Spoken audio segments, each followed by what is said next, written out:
आज मैं आपको एक ऐसा क्वेश्चन दिखाने वाला हूँ, जो स्कूल के बच्चों से लेकर बड़े-बड़ों को भी कन्फ्यूज़ कर देता है। ये सिर्फ़ ₹50 का सवाल है, लेकिन आखिर में ₹1 ऐसा गायब होता है कि दिमाग तक रुक जाता है और सब पूछते हैं, "भाई वो ₹1 कहाँ से आया?" फ़र्ज़ करें आपके पास टोटल अमाउंट ₹50 है। अब उसमें ₹20 आप खर्च कर लेते हो, तो बकाया आपके पास बचेंगे ₹30। अब उन 30 में से 15 आप और खर्च कर लेते हो, तो बाकी आपके पास बचेंगे 15 ₹15 और बचेंगे। अब इन 15 में से आप ₹9 और खर्च कर लेते हो, तो बाकी आपके पास बचेंगे 6 और अब इन 6 को भी आप खर्च कर लेते हो, तो बाकी आपके पास बचेंगे 0। अब अगर हम टोटल करते हैं, जो हमारी स्पेंडिंग अमाउंट है, उसका टोटल बनता है ₹50 और जो हमारे पास बकाया बच रही है रिमेनिंग अमाउंट वो बच रही है ₹51। अब यहाँ दिमाग अपना खेल दिखाता है कि ये जो ₹1 है ये आखिर आया कहाँ से? तो अब देखते हैं इसका असल सॉल्यूशन क्या है। देखिए असल मसला पैसों में नहीं है। पैसे 50 थे स्टार्टिंग में तो एंडिंग पर भी 50 ही है।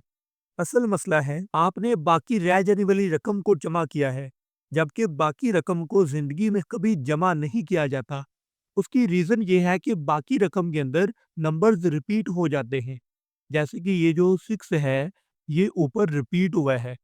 15 के अंदर भी 6 मौजूद है और ये जो 15 है, ये 30 के अंदर रिपीट हुआ है, यानी 30 के अंदर भी ये वाला 15 मौजूद है। तो ये जो अमाउंट है, ये repeated number of times add हो जाते हैं, इस वजह से यहाँ पे प्रॉब्लम पैदा होती है। सही तरीका ये है कि हम सिर्फ़ ये देखें कि क्या खर्च किया है, जब सारी अमाउंट खर्च हो जाती है, रिमेनिंग 0 है।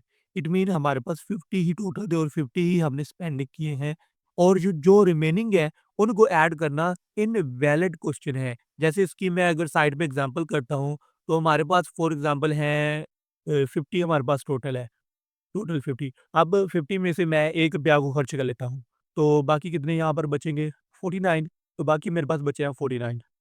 तो इसके बाद मैं 49 के अंदर से ₹2 खर्च कर लेता हूँ, तो बाकी हमारे पास कितने बचेंगे 47 तो 47 यहाँ पे लिख लेते हैं।